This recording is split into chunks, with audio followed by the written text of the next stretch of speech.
నమస్తే. వెనెలా news TV special ఇంటర్వ్యూకు స్వాగతం. ఒక వ్యాపార వాణిజ్య రంగాలకు కీలకమైనటువంటి రంగం చార్టెడ్ అకౌంటెంట్ రంగం. ఈ రంగానికి సంబంధించిన ఒక సీనియర్ మోస్ట్ ఆడిటర్ ని ఈరోజు మనం ఇంటర్వ్యూ చేయబోతున్నాం. ఈరోజు చార్టెడ్ అకౌంటెంట్స్ డే. మామూలుగా ఫాదర్స్ డే, మదర్స్ డే ఇలాగా, అట్లాగే సిఏ డాక్టర్స్ డే లాగా CA day, chartered accountants day అనేది కూడా ఒకటి ఉందని చాలా మందికి తెలియదు. కానీ ఆ విషయాన్ని తెలియజేయడంతో పాటు సీనియర్ ఆడిటర్ గా తనకున్నటువంటి అనుభవాలు, తర్వాత ఈ సిఏ రంగం ఎట్లా అభివృద్ధి చెందుతుంది రోజు రోజుకు అనే విషయాల్ని చాలా విషయాల్ని మనం మాట్లాడబోయే ముందు, చార్టెడ్ అకౌంటెంట్ రంగంలో తనకంటూ ఒక అద్భుతమైనటువంటి పేరు ప్రఖ్యాతులు తీసుకురావడమే కాకుండా అందరి వాడిగా అన్ని సంస్థల స్నేహ వారధిగా ఉంటున్నారు మన దాసరి హరిశ్చంద్రరామ గారు. అంతేకాకుండా CA special research committee meeting న్యూఢిల్లీలో జరిగినటువంటి ఈ మీటింగ్ కు కేవలం పిహెచ్డి చేసినటువంటి చార్టెడ్ అకౌంటెంట్స్ మాత్రమే అక్కడికి ఇన్వైట్ చేస్తారు. అట్లా ఇన్వైట్ చేసినటువంటి వాటిలో సౌత్ ఇండియాలో ఇద్దరినే ఇన్వైట్ చేశారు. ఒకరు తమిళనాడు నుంచి ఒక లేడీ ఆడిటర్ ఒకరు, అట్లాగే ఏపీ నుంచి ఎస్పెషల్లీ మన అనంతపురం నుంచి దాసరి హరిశ్చంద్రరామ గారు ఒకరు. ఇంకా ఆయన గురించి చెప్పాలంటే ఆయన స్నేహశీలి, మృదు స్వభావి, అన్నిటికన్నా మించి ప్రతిభావంతుడు చార్టెడ్ అకౌంటెంట్స్ లో. ఇక గౌరవ సలహా మండలిలో ఆయనకు ఎన్నో పదవుల్ని ఆయన సుస్థిర స్థానం ఏర్పాటు చేసుకున్నారు. వారి వారి సంస్థల్లో ఒక శ్రేయోభిలాషిగా ఒక గౌరవ సలహా మండలిలో ఆయన్ని బాధ్యతలు నిర్వర్తించేలా చాలా మంది అభ్యర్థిస్తుంటారు. త్యాగరాయ సంగీత సభ అనంతపురంలో చాలా అద్భుతమైనటువంటి సభ ఇది. దీనికి ఆయన గౌరవ సలహా మండలిలో ఉన్నారు. తర్వాత సరస్వతి విద్యా మందిర్ రాయలసీమ జోనల్ ప్రెసిడెంట్ గా కూడా ఆయన పనిచేస్తున్నారు. చదువులు విషయంలో విద్యార్థులకు విద్యాబుద్ధులు నేర్పించడంతో పాటు నైతిక విలువల్ని నేర్పించేటటువంటి గొప్ప సంస్థ సరస్వతి విద్యా మందిర్. ఈ రోజు ఇది ఏపీ, తెలంగాణలో అద్భుతంగా రాణిస్తున్నాయి. అందులో కూడా జోనల్ ప్రెసిడెంట్ గా ఉన్నారు.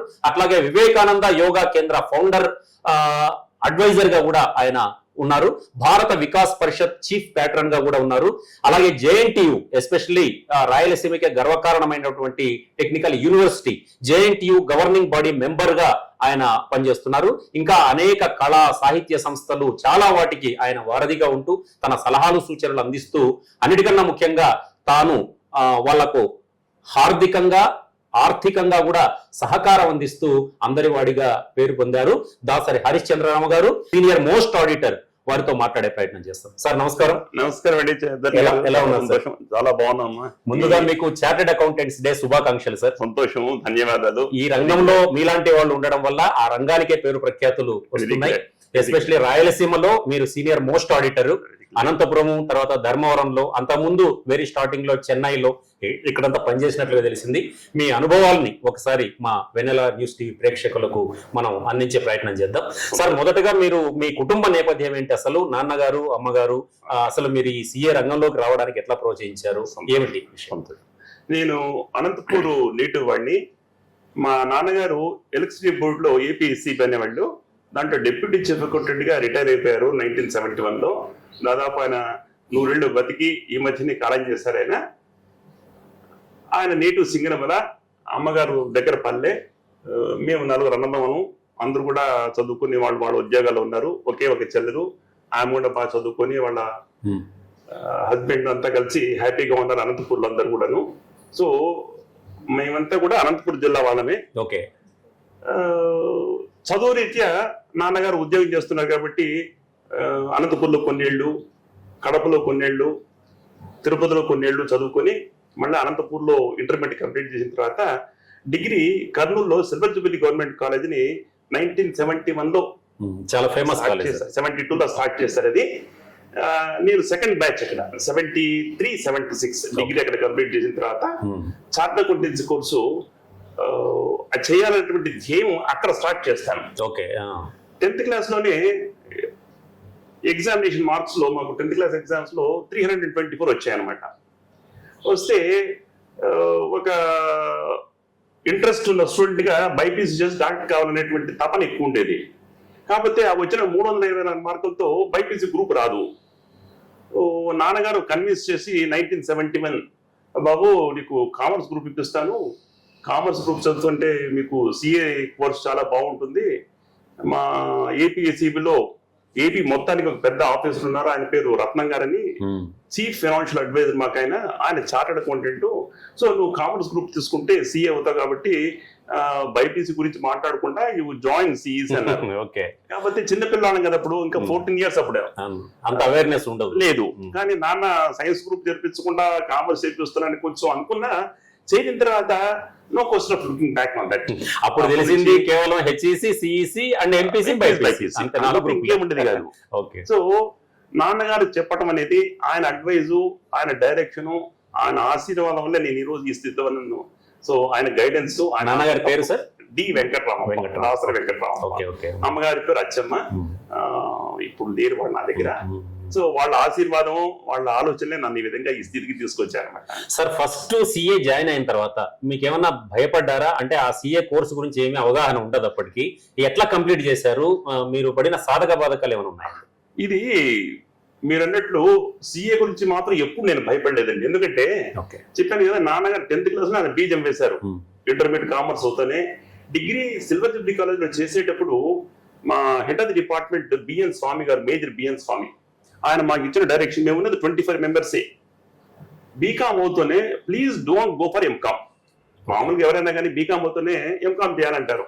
ఆయన స్పెసిఫిక్ ఆయన ఎంకామ్ యాక్చువల్గా ఆయన లేదప్ప, బీకామ్ అయిపోతూనే go for CA or ICWA or company secretary or MBA. ఇప్పుడు ఎంబీఏ కాదండి, అప్పుడు పూణే ఇవన్నీ ఉండేది అనమాట. Okay sir. సో అక్కడ పోవాలి మీరు, డోంట్ గో ఫర్ ఎంకామ్ అని చెప్పారనమాట.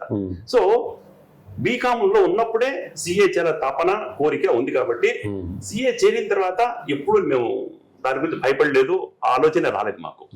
ఒకే ఒక కొరత ఏంటంటే, బీకామ్ అవుతూనే, బీకామ్ ఫస్ట్ క్లాస్ లో పాస్ అవుతూనే అనంతపూర్లో చార్టర్డ్ అకౌంటెంట్ ఆయన ఉన్నారు, గౌరవనీయులు కేసీ బాలయ్య గారు.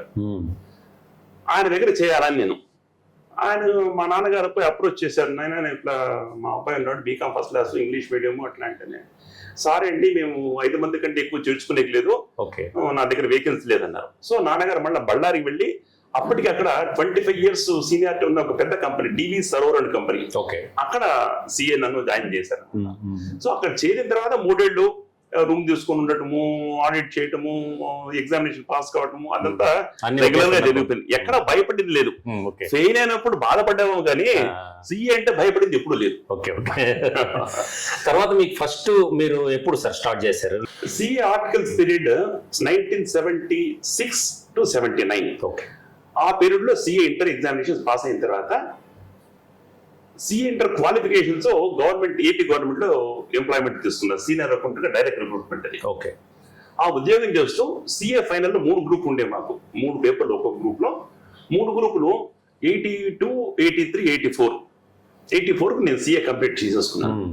చేసిన తర్వాత ఎంఎస్ఐఎల్ అని Mysore sale installation limited, Karnataka government, అది మెడ్రాస్ లో హెడ్ ఆఫ్ బ్రాంచ్. అక్కడికి నేను సీనియర్ అకౌంట్స్ పోస్ట్ చేశారు, డైరెక్ట్ అపాయింట్మెంట్. సో అక్కడ 3 ఏళ్ళు అయిన తర్వాత 88 లో మంచి ఆఫర్ ఉందండి, అనంతపూర్లో చార్టర్డ్ అకౌంటెంట్స్ కు ప్రాక్టీస్ చేయడానికి బాగుంటుంది, ఏపీఎస్సి వాళ్ళు అకౌంటింగ్ వర్క్ ఇస్తున్నారు, మీరు తప్పకుండా ప్రాక్టీస్ స్టార్ట్ చేస్తున్నారు. I think that is the area, that is the idea why I chose to come to practice. అప్పటి నుంచి 88 నుంచి అనంతపూర్లో ప్రాక్టీస్ స్టార్ట్ చేశాను. 88 నుంచి 1988. టోటల్ మీ ఎక్స్పీరియన్స్ అంటే ఈ రంగంలోకి వచ్చినప్పటి నుంచి ఇప్పటిదాకా ఎన్నేళ్ళు సార్? ఓన్లీ ప్రాక్టీస్ 36 ఏళ్ళు అయిపోయింది. Employment 9 years. సో దాదాపు 45 ఏళ్ళు నేను నా ఉద్యోగ డిగ్రీ అయిన తర్వాత ఈ ఫీల్డ్ లో అనమాట. దాదాపుగా అర్ధ శతాబ్దం. దాదాపు అంటే ఇప్పుడు 68 ఏళ్ళు నాకు, 18 ఏళ్ళు డిగ్రీ అయిపోయిన తర్వాత అప్పటి నుంచి సిఏ దీని మీద ఉన్నామంతా కూడా. ఓకే సార్, ఇప్పుడు సిఏ కోర్సు చేయాలనుకునే విద్యార్థులకి ఇప్పుడు కూడా చాలా వరకు ఆ సిఏ చేయాలంటేనే చాలా మంది అంటే ఈ టెక్నికల్ కోర్సుల వైపు వెళ్తున్నారు, కానీ ఈ వైపుగా రావడానికి కొంత ఆలోచిస్తున్నారు, లేదా అవేర్నెస్ లేకపోవడం కారణమా? అలాంటి వాళ్ళకి మీరు ఇచ్చే సజెషన్స్? Very good. ఇది చాలా మంది అనుకునేది, అడిగే ప్రశ్న అనమాట.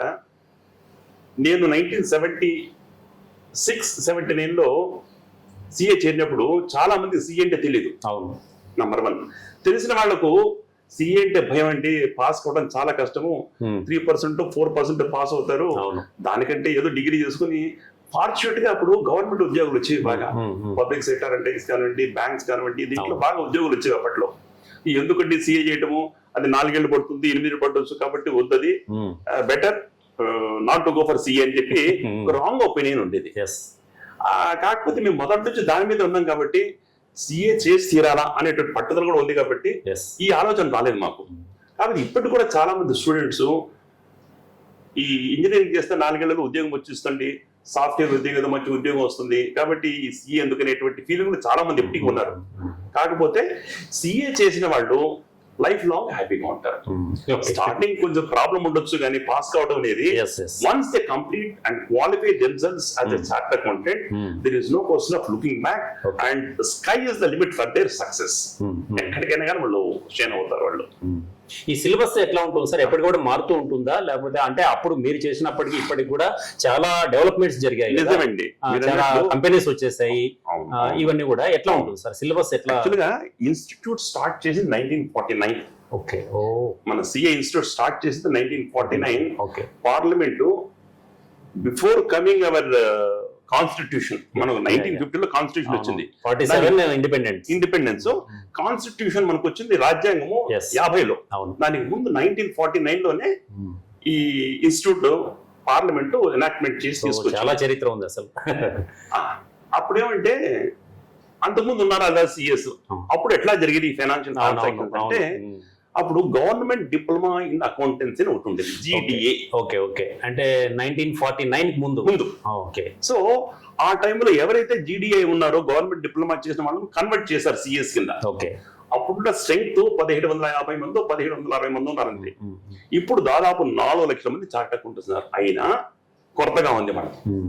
4 లక్షల మంది నేషనల్ సార్? ఎట్లా? All over India, India including overseas branches, అక్కడ చాప్టర్స్ ఉన్నాయి. ఓకే ఓకే, చాలా మంది employees chart accountants foreign countries లో చాలా బాగా సక్సెస్ అయినారు వాళ్ళు. Okay, so overall strength of chartered accountants in our CA institute more than 4 lakhs. 4 lakhs. Okay, coming to students, student strength is more than 5 lakhs. కాకపోతే results మీరు అన్నట్లు మా కాలంలో ఆ కాలంలో 4-5% ఉండేది. ఇప్పుడు fortunately the percentage is 15 to 20%. దానికి రీజన్ మీరు చెప్పేది ఏంటంటే అప్పుడున్నటువంటి స్టూడెంట్స్ ఐక్యూ ఇప్పుడున్నటువంటి సిఐక్యూ చాలా డిఫరెన్స్ ఉంది. Hats off the intelligence of the people and hard work of this people. ఇప్పుడు పిల్లలు బాగా మెడికల్ లాగా బాగా చదువుకుంటున్నారు, బాగా పైకి వస్తున్నారు. సో పర్సంటేజ్ ఆఫ్ రిజల్ట్ అనేది నాట్ బికాస్ ఆఫ్ ఇన్స్టిట్యూట్ ఏదో చేస్తుంది కదా, లేదండి, బాగా చదువుకోవాలి ఎప్పుడైనా పాస్ అవుతారు. చాలా మంది రాంగ్ ఒపీనియన్ ఉండేది, బాగా రాసిన పరీక్షలు పర్సంటేజ్ తగ్గిస్తారండి, అది వెరీ రాంగ్ నోషన్. బాగా రాస్తే గ్యారంటీగా పాస్ అవుతారు, మంచి ర్యాంక్స్ వస్తున్నాయి. అవును. సిలబస్ గురించి మాట్లాడితే యాజ్ రైట్లీ సెడ్, స్టార్టింగ్ లో మనకు అవసరం ఉండేది బేసిక్ గా 4 subjects: accounting, auditing, taxation and laws. ఇప్పుడు ఆ 4 subjects ఉన్నాయి. అవి కాకుండా information technology is playing a vital role. IT కొత్తవన్నీ వస్తున్నాయి. Artificial intelligence very latest topic nowadays. Machine learning language, cloud computing, so ఇట్లాంటి రకరకాల సబ్జెక్ట్స్ వస్తున్నాయి. కాబట్టి ఫోరెన్సిక్ ఆడిట్, ఇవన్నీ కూడా ఇంట్రొడ్యూస్ చేయడం వల్ల స్టూడెంట్స్ బాగా చదువుకొని బాగా వృద్ధిలోకి వస్తున్నారు. సిలబస్ బాగా డిఫరెన్స్ బాగా పెరుగుతుంది కూడా. అంటే ఇప్పుడున్నటువంటి అవసరాలు తీర్చడానికి సిలబస్ కూడా అప్పుడప్పుడు మారుస్తున్నారు. సార్, సిఏ కోర్సు పూర్తి చేసినాక, ఇంతవరకు మనం సిఏ కోర్సు విద్యార్థుల గురించి మాట్లాడుకున్నాం, పూర్తి చేశాక ఎట్లాంటి అవకాశాలు ఉన్నాయి, వాటిని ఏమన్నా అవాంతరాలు ఎదురైతే ఎట్లా అధిగమించాలి? Very good. ఇప్పటి వరకు నాకు తెలిసిన స్టాటిస్టిక్స్ లో సిఏ చదివిన వ్యక్తి, సిఏ పాస్ అయిన వ్యక్తి ఉద్యోగం లేకుండా, ప్రాక్టీస్ లేకుండా, ఇండస్ట్రీ బిజినెస్ లేకుండా ఉన్న వ్యక్తి ఎవరు లేరు. సిఏ పాస్ అయినారంటే తప్పకుండా వాళ్ళకి ఏదో ఒక అవెన్యూ ఉంటుంది. అన్లెస్ నాకెందుకండి చాలా ఉంది వెనక అనే తప్ప ప్రతి ఒక్కరికి కూడా ఉద్యోగం కానీ జాబ్ అయితే 100% అష్యూర్డ్.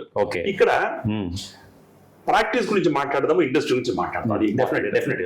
సిఏ పాస్ అయిన వాళ్ళు ప్రాక్టీస్ చేయాలన్నా, సిఏ పాస్ అయిన వాళ్ళు ఉద్యోగం చేయాలన్నా, టిల్ 1990 అంటే మా ఎకనామిక్ రిఫార్మ్స్ వచ్చేంత వరకు 60 to 70% పాస్ అయిన వాళ్ళంతా కూడా ప్రాక్టీస్ కి వచ్చేవాళ్ళు. ఇండిపెండెంట్ ప్రాక్టీస్ ఆర్ 5-6 మంది కలిసి ఫర్మ్ తయారు చేసి ప్రాక్టీస్ చేసేవాళ్ళు. ఈ ఎకనామిక్ రిఫార్మ్స్ 1990లో వచ్చిన తర్వాత ఎంప్లాయ్మెంట్ ఆపర్చునిటీస్ చాలా వచ్చేసినాయి.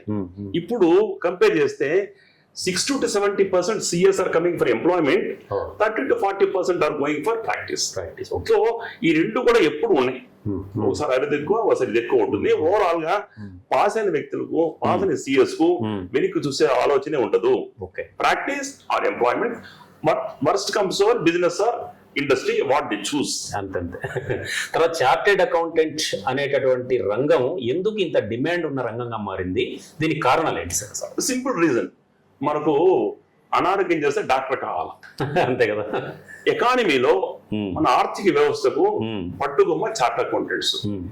We call ourselves as nation building chartered accountants. We are part of nation building. అద్భుతం. We are partners in nation building. Yes, yes. So India వైపు నుంచి, మన కంట్రీ వైపు నుంచి దేశానికి మేము చేసే సేవ ఉంది, ఇంటర్నేషనల్ గా ఉంది.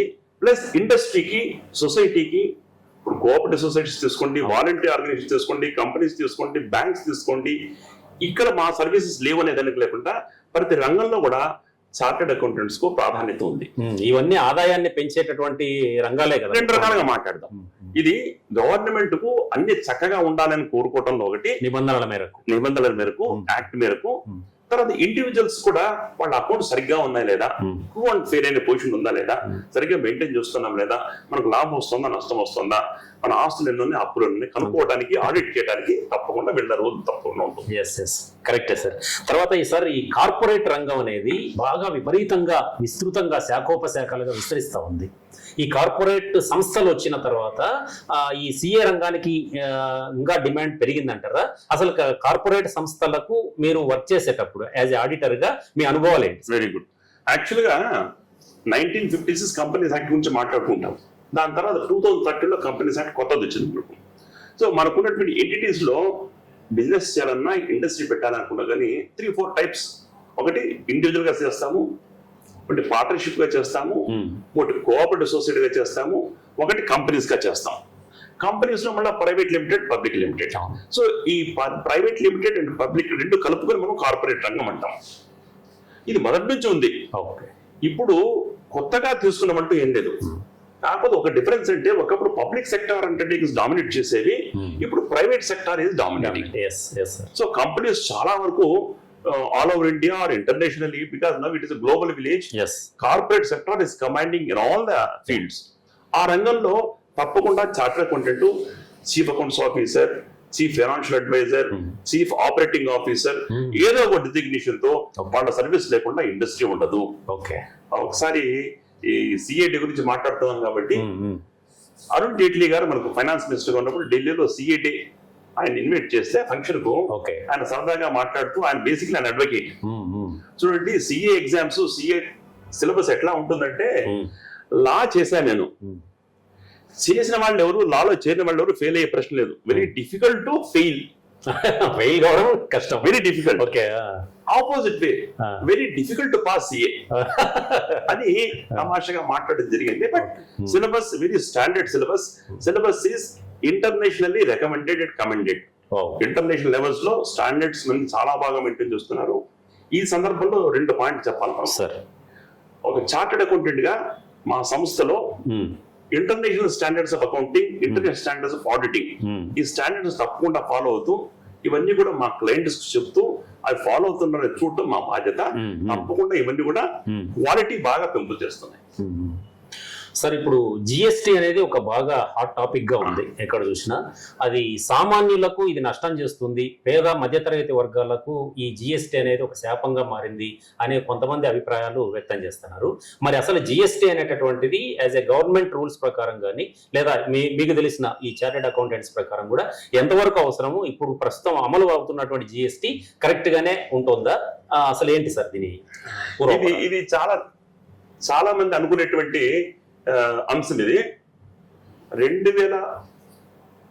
2000 సంవత్సరం, 2000లో కేల్కర్ కమిటీ ఒక కమిటీ గవర్నమెంట్ అపాయింట్ చేసింది to study this GST provisions. Goods and service tax, GST అంటే గూడ్స్ అండ్ సర్వీస్ ట్యాక్స్. ఇది ఇంప్లిమెంట్ చేస్తే మిగతా కంట్రీస్ లో ఉంది ఆల్రెడీ, మనం ఇండియాలో ఇంప్లిమెంట్ చేస్తే లాభాలు ఏమి, నష్టాలు ఏమి, ప్రజలు ఏ విధంగా ఫీల్ అవుతారని చెప్పి దాని మీద స్టడీ చేసింది. ఈ 2000 నుంచి 2017 అప్పటి వరకు మనకు స్టడీ చేసిన తర్వాత 1/7/2017 ఇప్పుడు మీరు ఎట్లయితే చార్టర్ గురించి అంటున్నారో 1/7 దీన్ని జిఎస్టీ డేగా జరుపుకుంటాం. Okay okay 1st July is GST day. Okay because ఆ రోజు నుంచి జిఎస్టీ ఇంట్రొడ్యూస్ అయింది 1/7/2017 ఇంట్రొడ్యూస్ చేస్తారు. ఓకే ఓకే ఇంకో పాయింట్ ఏమంటే జిఎస్టీ వల్ల పేద ప్రజలు మధ్యతరగతి నష్టపోతున్నారు. అది 100% తప్పు. ఓకే అటువంటి ఒపీనియనే రాంగ్. ఎందుకంటే ఆల్రెడీ ఈ జిఎస్టీ ఇంట్రొడ్యూస్ చేయకముందు స్టేట్స్ ట్యాక్స్ ఉండేవి. AP GST, TN GST, KGST, ఏ స్టేట్ ఆ స్టేట్ ట్యాక్సెస్ వేసేవి అన్నమాట. తర్వాత సెంట్రల్ ఎక్సైజ్ అంటే చాలా ఇంపార్టెంట్. ఎందుకంటే ఇండస్ట్రీలో ఐటమ్స్ మ్యానుఫ్యాక్చర్ చేసినప్పుడు, ప్రొడ్యూస్ చేసినప్పుడు they use to charge excise duty. అవును. అది కాకుండా సేల్స్ ట్యాక్స్, ఇట్లా రకరకాల ఆక్ట్రా ఇవన్నీ ట్యాక్సెస్ పడేవి అనమాట. ఇది కాకుండా సిఎస్టీ ఉండేది, సెంట్రల్ సేల్స్ ట్యాక్స్ ఉంటుంది 4%. సో ఇవన్నీ కూడా కన్సాలిడేట్ చేసి ఎక్కువ లేకుండా ఒకే ట్యాక్స్ పెడదాము. 0, 5, 12, 18, 28 depending upon the type of item. So ఈ విధంగా చేయడం వల్ల 2 అడ్వాంటేజ్ ఉన్నాయి. మ్యానుఫ్యాక్చర్ చేసి మోసం చేయకుండా బిజినెస్ వాళ్ళు, ఇండస్ట్రీ వాళ్ళు వాళ్ళ అకౌంట్స్ కరెక్ట్ గా చూపించాలా. డెస్టినేషన్ బేస్డ్ ట్యాక్స్, ఇక్కడ ట్యాక్స్ కలెక్ట్ చేయరు మ్యానుఫ్యాక్చరింగ్ టైంలో, కస్టమర్ విల్ పే. ఇక్కడ చిన్న అడ్వాంటేజ్ ఏమంటే ట్యాక్స్ మీద ట్యాక్స్ అనేటువంటి రాంగ్ నోషన్ ఉంటుంది. ట్యాక్స్ మీద ట్యాక్స్ కాదు ఇది. ఏదైతే ట్యాక్స్ కడతామో మనం కట్టాల్సిన ట్యాక్స్ తీసేది అక్కడ ఇన్పుట్ ట్యాక్స్ క్రెడిట్ అంటాము. ఓకే, మనం కట్టే ట్యాక్స్ తీసేసి బ్యాలెన్స్ కడతాం, అంతే కదా. ఈ విషయం చాలా మందికి తెలియదు, అవగాహన లేదు అసలు. Input tax credit is the best concept in our GST. దీనికి ముందు వ్యాట్ అని ఉండేది, మనం వాల్యూ యాడెడ్ ట్యాక్స్. అక్కడ కూడా ఇదే concept. VAT is nothing but GST. Certain changes are made. A better version of VAT is GST. Better version of VAT is GST. So it is a very good step by the government. People are very happy. No regrets about that GST. Okay okay. అంటే ఇప్పుడు ఈ మిగతా దేశాలకు మన దేశానికి GST విషయంలో అంటే అక్కడ ఆర్థిక పరిస్థితులు మన భారతదేశ ఆర్థిక పరిస్థితులను బట్టి ఆ దేశాన్ని బట్టి ఇది చేసుకుంటూ ఉంటారా ఎట్లా సార్? ఇది అంతర్జాతీయ వేరే దేశాలతో మన కంపారిజనే లేదు. ఓకే, ఇక్కడ ఆల్రెడీ మన మ్యానుఫ్యాక్చరింగ్ యాక్టివిటీ ఉంది, ట్రేడింగ్ యాక్టివిటీ ఉంది. ఈ రెంటిని దృష్టిలో పెట్టుకొని ఇంతవరకు ఏ విధంగా కలెక్ట్ చేసేవాళ్ళము, అక్కడ ఇబ్బంది పడకుండా, తక్కువ పడకుండా, ఎక్కువ పడకుండా రేషనలైజేషన్ ఆఫ్ ట్యాక్సెస్ అంటాం అనమాట. దాన్ని కరెక్ట్ గా క్రమబద్ధం చేసి ఆ రేట్స్ అన్ని ఫిక్స్ చేశారు. దీనికి జిఎస్టీ కౌన్సిల్ అని ఉంటుంది. దాంట్లో finance minister of centre, all state finance ministers వీళ్ళంతా కలిసి కౌన్సిల్ తయారు చేసి నిన్ననే ఈ మధ్య ఒకటి 53rd జిఎస్టీ కౌన్సిల్ మీటింగ్, వాళ్ళు ఏమి చేయాలా, అమెండ్మెంట్స్ చేయాలా, ఏది మార్చాలా, ఏ రేట్ తక్కువ చేయాలా, ఏ రేట్ తక్కువ పెంచాలా, ఈ దీని మీద డిస్కస్ చేసి కన్సెన్సస్ ఒపీనియన్ వీళ్ళంతా కలిసి ఒక డెసిషన్ తీసుకుంటారు. సో ఎక్కడా కూడా ఇబ్బంది లేకుండా చాలా చక్కగా జిఎస్టీ ఇంప్లిమెంట్ చేస్తున్నారు. It is in the interest of the nation and the public. Okay, తర్వాత ఈ ఆడిటింగ్ అనే పదం అనేదే చాలా అసలు అంటే ఆడిటింగ్ అనే పదానికి చాలా వరకు చాలా మందికి అవగాహన లేదు. ఆడిటింగ్ ఎట్లా చేస్తారు, ఈ ప్రాసెస్ ఎట్లా ఉంటుంది, యాజ్ ఏ ఆడిటర్ గా మీరు కొంత విశ్లేషణ చేయండి. చార్టెడ్ అకౌంట్ అంటేనే ఆడిటర్ అనే మీనింగ్ వస్తుంది. అవును, నేను చార్టెడ్ అకౌంట్ అని ఇంట్రొడ్యూస్ చేసుకుంటే మీరు ఆడిటర్ అంటే అని అడుగుతారు. అంటే ఆడిట్ అనే అంశము చాలా చొచ్చుకుపోయింది ప్రజల్లోకి. What is the meaning of audit? It's very simple meaning. ఏదైతే మనం లెక్కలు తయారు చేస్తున్నామో, ఫైనాన్షియల్ ట్రాన్సాక్షన్స్ ఎక్కడైతే ఉన్నాయో, బ్యాలెన్స్ షీట్ అనండి, ప్రాఫిట్ అండ్ లాస్ అకౌంట్ అండి, క్యాష్ ఫ్లో స్టేట్మెంట్ అండి, లాభ నష్టాల ఖాతా, మీరు ఏదైనా పేరు పెట్టండి దానికి. ఓకే, ఆర్థిక అంశాలకు సంబంధించి తయారు చేసేటువంటి అకౌంట్స్ కరెక్ట్ గా ఉన్నాయా లేదా, దాన్ని ట్రూ అండ్ ఫేర్ అంటాం మనం. ఇది కరెక్ట్ గా మెయింటైన్ చేస్తున్నారా లేదా, దీంట్లో ఏమైనా తప్పులు ఉన్నాయా. దీంట్లో మళ్ళీ 2 రకాలుగా ఆలోచిద్దాం. తెలియకుండా జరిగేదాన్ని మిస్టేక్ అంటాం, తెలిసి చేసేదాన్ని ఫ్రాడ్ అంటాం.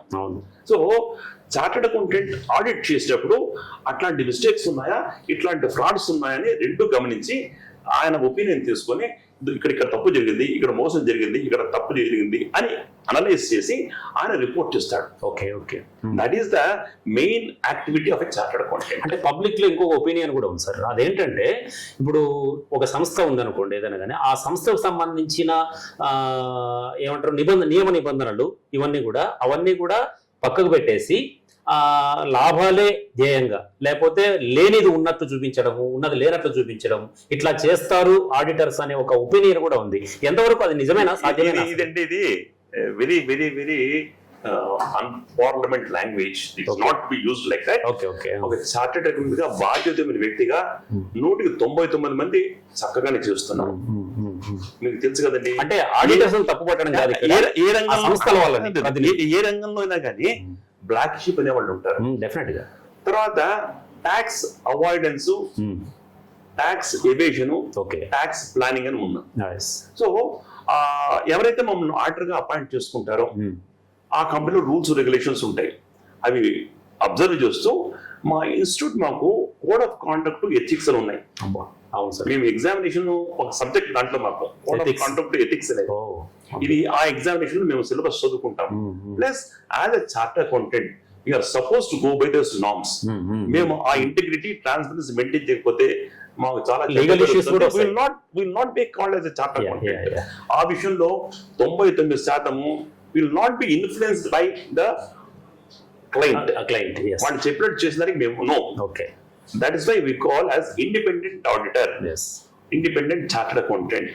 We are doing the audit of public sector undertaking and private limited company, partnership firm, bank. ఏదైనా తీసుకోండి, ఎక్కడ ఆడిట్ చేసినా no compromise on quality. Okay okay right sir, మంచి విషయాలు చెప్పారు. అసలు తర్వాత ఇక్కడ మన సంస్థలో మీ దగ్గర ఎంతమంది ఆడిటర్స్, అప్కమింగ్ ఆడిటర్స్ పనిచేస్తున్నారు? తర్వాత వాళ్లకు మీరు ఇచ్చే సలహాలు సూచనలు, ఇంకా కొంతమంది రావాలనుకునే అదేనండి ఔత్సాహికులైన ఆడిటర్లకు మీరు ఇచ్చే సలహాలు సూచనలు. తప్పకుండా. ఇప్పుడు ఇన్స్టిట్యూట్ నుంచి మాట్లాడతాం. ఇన్స్టిట్యూట్ సిఏ స్టూడెంట్స్ కు చాలా ఎంకరేజ్ చేస్తుంది. Let more people join hour course. Okay. So వాళ్ళు మా ప్రాక్టీస్ చేసే చార్ట్ అకౌంటెంట్స్ చెప్తున్నారు, మీరు కాలేజీకి వెళ్ళి please advise students to join CA course. So అది ఎక్కడి నుంచి 10th క్లాస్ నుంచి స్టార్ట్ అవుతుంది. ఇప్పుడు సిఏ చేయడం 2 పాయింట్స్ చెప్తాను. సిఏ చేరాలంటే 2 మార్గాలు ఉన్నాయి. ఒకటి బీకామ్ సెకండ్ క్లాస్ లో పాస్ అయితే అడ్మిషన్ డైరెక్ట్ గా చేరొచ్చు. బీకామ్ కాకుండా బిఏ బిఎస్సి వాళ్ళు ఫస్ట్ క్లాస్ కావాలి. సో ఆ కేటగిరీ వాళ్ళు డైరెక్ట్ గా సిఏ చేరొచ్చు. సెపరేట్ ఎంట్రన్స్ అంటూ ఏముండదు. బీకామ్ గురించి ఎంట్రన్స్ లేదు. Okay okay. బీకామ్ లో తక్కువ మార్కులు వచ్చేవాడు ఎంట్రన్స్ రాయాలి. అది ఆ కాన్సెప్ట్ లేదు ఇప్పుడు మనకు. సో బీకామ్ వాళ్ళకి ఈ పర్సెంటేజ్, బిఎస్సి వాళ్ళకి ఈ పర్సెంటేజ్ తో వస్తే they can join our CA course. No entrance exam. Okay okay sir. To encourage youngsters 10th class నుంచి వాళ్ళకు బెంట్ ఆఫ్ మైండ్ సిఏ చేయాలని, ఇంటర్మీడియట్ ఎగ్జామ్ రాస్తూనే 4 నెలలకు వాళ్ళు ఎన్రోల్ చేసుకోవచ్చు foundation examination. Foundation exam enrol చేసుకుని ఎగ్జామ్ పాస్ అయితే దాంట్లో 4 పేపర్లు ఉంటాయి. ఇంతకు ముందు 6 ఉండేవి, ఇప్పుడు 4 ఉన్నాయి. అది అయిన తర్వాత సిఏ ఇంటర్, సిఏ ఫైనల్. ఇక్కడ ఆర్టికల్స్ అన్నాగా ప్రతి సిఏ స్టూడెంట్ 3 ఏళ్ళు ఆర్టికల్స్ చేయాల్సిందే. 3 ఏళ్ళు ఒక ప్రాక్టీసింగ్ చార్టర్డ్ అకౌంటెంట్ దగ్గర ఆర్టికల్ ట్రైనింగ్ తీసుకోవాలి. ఫార్చునేట్ గా ఇప్పుడు టు ఎంకరేజ్ సచ్ పీపుల్, మనం ఎంప్లాయ్మెంట్ ప్రాక్టీస్ అనుకున్నాం కదా, చాలా మంది ఎంప్లాయ్మెంట్ వెళ్తున్నారు. సో 2 ఏళ్ళు ట్రైనింగ్ చాలు. ఓకే. ఎవరైతే ప్రాక్టీస్ పోవాలనుకుంటారో 2 ప్లస్ ఇంకో సంవత్సరం 3 ఏళ్ళు ట్రైనింగ్ తీసుకోవాలి. సో ప్రాక్టీస్ పోవాలనుకున్న వాళ్ళు 3 ఏళ్ళు, ఎంప్లాయ్మెంట్ పోవాలనుకున్న వాళ్ళు 2 ఏళ్ళు ట్రైనింగ్. ట్రైనింగ్ వాళ్ళు ఫుల్ ఫ్లెడ్జ్డ్ ఆడిటర్ గా ఈ సిఏ ఫైనల్ పాస్ కావాలి. ఇది mandatory. So CA foundation, CA inter, CA final, 2 years articles or 3 years article depending upon the requirement. ఇది mandate. Okay okay. Examination marks కూడా చాలా స్ట్రిక్ట్ గా, paper correction అంతా, paper setting అంతా స్ట్రిక్ట్ గా ఉంటుంది. సో ఇదంతా అయిన తర్వాత they can choose either to go for employment or for practice. So మేము స్టూడెంట్స్ కి ఏం అడ్వైస్ చేస్తామంటే, చాలా మంచి ఆపర్చునిటీ ఉంది కాబట్టి సిలబస్ మీ దగ్గర ఉంది, కోచింగ్ ఇస్తున్నారు, ఇన్స్టిట్యూట్ కోచింగ్ ఇస్తుంది, ప్రైవేట్ ఇన్స్టిట్యూషన్స్ ఉన్నాయి, లైబ్రరీ ఉంది, ఆన్లైన్ క్లాసెస్ జరుగుతున్నాయి. ఇప్పుడు ఎక్కడ దొరికినా మీకు ఇన్ఫర్మేషన్ దొరుకుతుంది కాబట్టి better you join and complete hour CA course. మా ఆఫీస్ లో ఒక అమ్మాయి విజయవాడ, మెడ్రాసు, గుంటూరు ఇక్కడెక్కడ పోకుండా ఇంట్లోనే కూర్చొని వీడియో కాన్ఫరెన్స్ క్లాసెస్ తీసుకొని, ఆన్లైన్ క్లాసెస్ తీసుకొని she qualified herself. Now she is working in Hyderabad, a very big excellent. So ఇదే సందర్భంలో అమ్మాయిలు చాలా మంది సిఏ చేసానికి ఇంట్రెస్ట్ చూపిస్తున్నారు. అవునా? అబ్బాయిల కన్నా ఎందుకంటారు? కారణం ఏంటి? ఎందుకు కారణం ఏమంటే సింపుల్. ఇక్కడ ఆఫీస్ లో వర్క్ కల్చర్ బాగుంటుంది. ఏ ఆఫీస్ లో అయినా కానీ వర్క్ కల్చర్ డిగ్నిఫైడ్ గా ఉంటుంది, ప్లస్ సెక్యూరిటీ ఉంటుంది. బేసిక్ పాయింట్ ఎంబీబీఎస్ ఇంజనీరింగ్ మనతో కంపేర్ చేస్తే cost of expenditure on CA course very minimum. అవునా? Okay okay. Foundation, inter, final కు 49 వరకు ఎక్కువ లేదు ఫీజు. గవర్నమెంట్ పే చేయాల్సింది మనం, ఇన్స్టిట్యూట్ పే చేయాల్సింది మనం. అద్భుతం. So cost wise very very minimum now days, very easy for them to afford that amount to get in to CA course. అంతే కదా, ఇప్పుడు ఇంజనీర్స్ కు డాక్టర్స్ కి అయితే లక్షలు లక్షలు పోస్తున్నారు.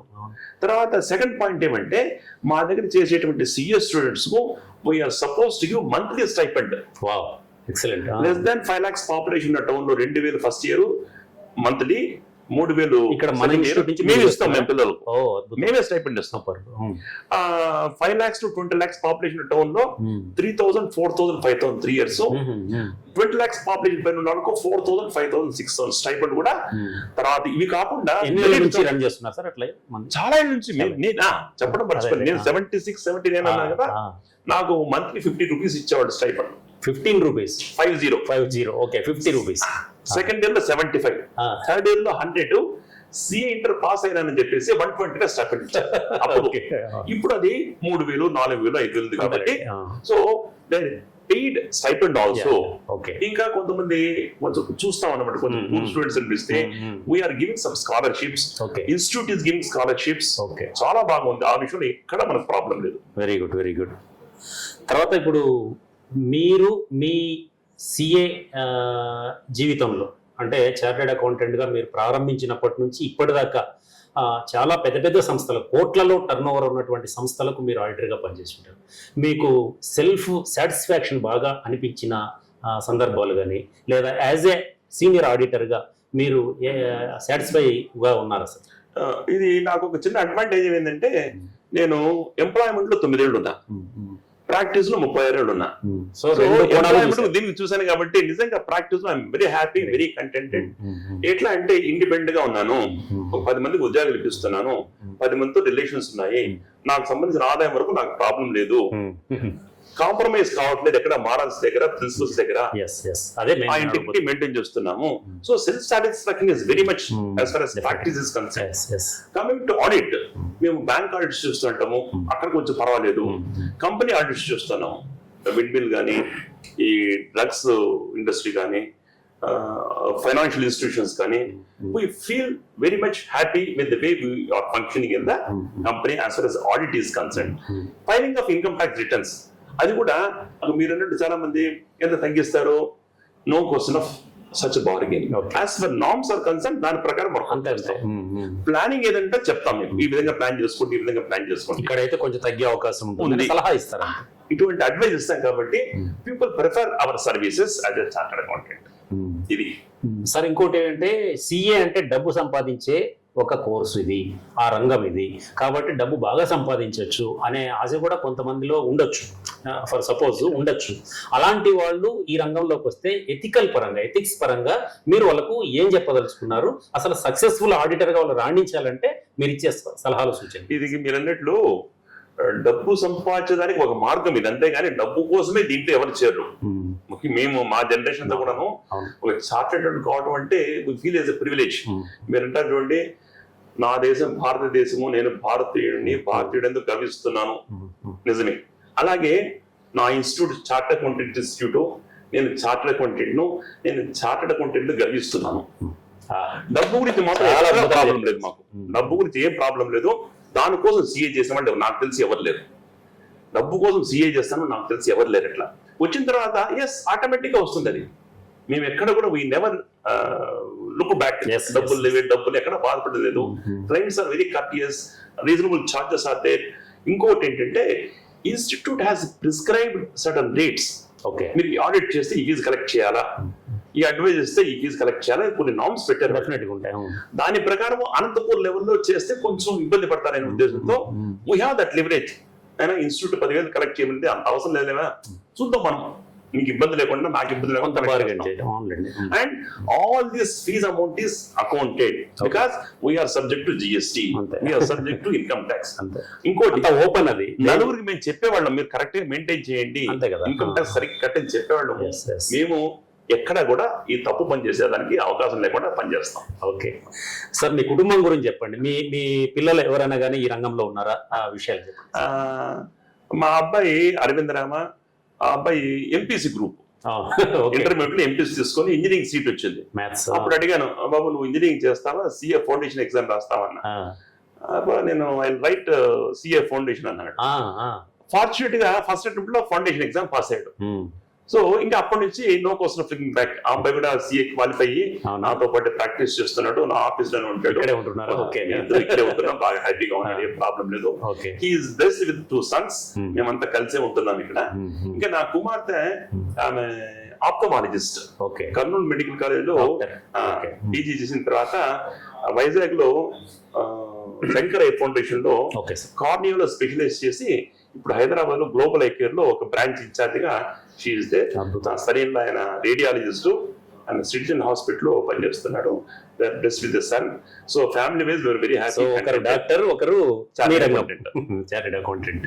చాలా మంచి విషయాలు సార్, చాలా చక్కటి విషయాలు. ఫ్యామిలీకి సంబంధించి, వృత్తి ప్రవృత్తికి సంబంధించి, ప్రవృత్తిలో కూడా మీరు చాలా సామాజిక సేవా కార్యక్రమాల్లో కూడా పాల్గొంటున్నారు. సంబంధించి దాన్ని ఎట్లా ఇది చేస్తుంది, వాటి గురించి కూడా 2 విషయాలు చెప్పండి. ముఖ్యంగా త్యాగరాజ సంగీత సభ బాలమురళీ కృష్ణ గారు కట్టేసి ఆయన రావటము, ప్రోగ్రామ్స్ కండక్ట్ చేయటము చాలా బాగా జరుగుతుండింది. అక్కడ ఒక రామాయణం కట్టాలని కూడా స్టార్ట్ చేసాం, కొన్ని కారణాలు నిలిచిపోయింది, అది త్వరగా కంప్లీట్ చేస్తాం. అది తర్వాత సరస్వతి విద్యామందిరము దేశంలో చాలా గొప్ప పేరున్న సంస్థ. దాంట్లో ఉన్న ప్రత్యేకత అంటే మన హిందూ కల్చర్ గురించి, సనాతన ధర్మం గురించి, మారల్స్ గురించి, దీని గురించి బాగా చక్కగా చెప్తూ ఉంటారు. తర్వాత గవర్నమెంట్ నుంచి ఏ మాత్రం ఎయిడ్ ఉండదు, శ్రేయోభిలాషులు మాత్రమే డబ్బులు ఇస్తారు, ఫీజులు ఇస్తారు. అట్లా maintain nominal fees. All over ఇండియాలో మంచి పేరున్న సంస్థ. ఆ సంస్థ నుంచి పాస్ అయ్యి బయటకు వచ్చిన వాళ్ళు ఇంజనీర్స్, కలెక్టర్స్, పోలీస్ ఆఫీసర్స్ చాలా మంచి పొజిషన్స్ లో ఉన్నారు స్కూల్ నుంచి. కాబట్టి సరస్వతి విద్యామందిరం చాలా మంచి సంస్థ. ఇంకా వివేకానంద యోగ కేంద్ర, మన యోగా డే చేస్తున్నాం మనం జూన్ 21 చేస్తున్నాం. ఇది జూలై 21 యోగా డే ఇంట్రొడ్యూస్ చేయకముందు నుంచి కూడా యోగా మనం అనంతపూర్లో బాగా 20 years బాగా మంచి కార్యక్రమాలు చేశారు. మా మెంబర్స్ అంతా కూడా బాగా హెల్ప్ చేస్తున్నారు. అవేర్నెస్ బాగా ఉంది. అనంతపూర్లో అక్కడక్కడ క్లాసెస్ కండక్ట్ చేసి మంచి పేరు తీసుకొని వస్తున్నారు వాళ్ళు. ఇంకా JNTU governing body council member గా నేను చేయవలసిన సర్వీస్, ఫైనాన్షియల్ అడ్వైజ్ ఇట్లాంటివి నేను నా వరకు నేను చేస్తూ ఉన్నాను. ఇప్పటి వరకు అన్ని బాగానే జరుగుతున్నాయి. చాలా థ్యాంక్ యూ సార్, మీరు మంచి విషయాలని మాతో పంచుకున్నారు. ఈ చార్టెడ్ అకౌంటెంట్స్ నిజంగా సార్థకమైంది అసలు మీతో ఇంటర్వ్యూ చేయడం మా వెన్నెల న్యూస్ టీవీ. ఎందుకంటే మీలాంటి వ్యక్తిని, మీలాంటి ఒక ఏమంటారు, ఒక పబ్లిక్ రిలేషన్స్ బాగా మెయింటైన్ చేస్తున్నటువంటి వాళ్ళు, వ్యాపార సంస్థలకి కాకుండా వ్యక్తిగతంగా మానవీయ కోణంలో కూడా మీరు చాలా సర్వీస్ చేస్తున్నారు. మీలాంటి వాళ్ళను ఇంటర్వ్యూ చేయడం అనేది నిజంగా మా అదృష్టంగా మేము భావిస్తా ఉన్నాం. Thank you very much. ధన్యవాదాలు. ధన్యవాదాలు.